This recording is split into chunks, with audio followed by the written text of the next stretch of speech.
ચૂંટણીના સંવેદનશીલ સમયમાં ગીર સોમનાથ જિલ્લામાં વધુ એક ચોંકાવનારી ઘટના સામે આવી છે. તાલાલા વિસ્તારમાં ઉમેદવાર સાથે જોડાયેલા દારૂના મામલે રાજકીય માહોલ એકાએક ગરમાયો છે અને મતદાન પૂર્વે આવી ઘટનાઓ સામે આવતા ફરી એકવાર ચૂંટણી દરમિયાન ગેરકાયદેસર પ્રવૃત્તિઓ અંગે સવાલ ઊભા થયા છે. જેમાં ઉમેદવારના પતિને પોલીસે દારૂ અને રોકડ રકમ સાથે પકડી પાડતા રાજકીય માહોલ ગરમાયો છે.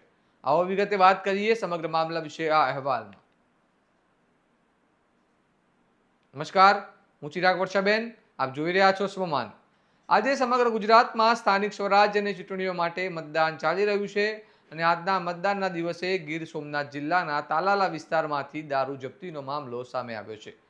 ચિત્રાવડ તાલુકા પંચાયતના આમ આદમી પાર્ટીના ઉમેદવારના પતિ દિનેશ બાકુની કારમાંથી પોલીસ દ્વારા દારૂ ઝડપી પાડવામાં આવ્યો છે અને પોલીસની પ્રાથમિક તપાસ મુજબ તેમની થાર કારમાંથી કુલ 12 બોટલ દારૂ મળી આવ્યો છે અને આ ઉપરાંત ગાડીમાંથી અંદાજે 48,000 રૂપિયાની રોકડ રકમ પણ મળી આવી છે, જેના કારણે ચૂંટણી સમયે વોટ ખરીદી અંગે અનેક તર્ક વિતર્કો ઊભા થઈ રહ્યા છે. આ સમગ્ર ઘટના ચૂંટણીના સંવેદનશીલ સમયમાં બની છે.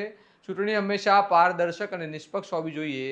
જો આ રીતે પૈસા અને દારૂ આપીને મતદારોને પ્રભાવિત કરવાનો પ્રયાસ થતો હોય તો લોકશાહીની મૂળ ભાવના માટે ગંભીર ખતરો છે.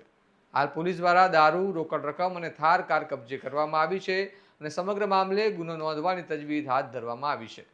પોલીસ હવે આ દારૂ ક્યાંથી લાવ્યો, તેનો ઉપયોગ શું હતો તેમજ રોકડ રકમનો સ્ત્રોત શું છે તે દિશામાં આગળ તપાસ કરી રહી છે અને આ બનાવ બાદ રાજકીય વર્તુળોમાં ચર્ચાનો વિષય બની ગઈ છે. અને હવે જોવાનું રહ્યું કે વિરોધી પક્ષો દ્વારા આ મુદ્દે શું પ્રતિક્રિયા આવે છે.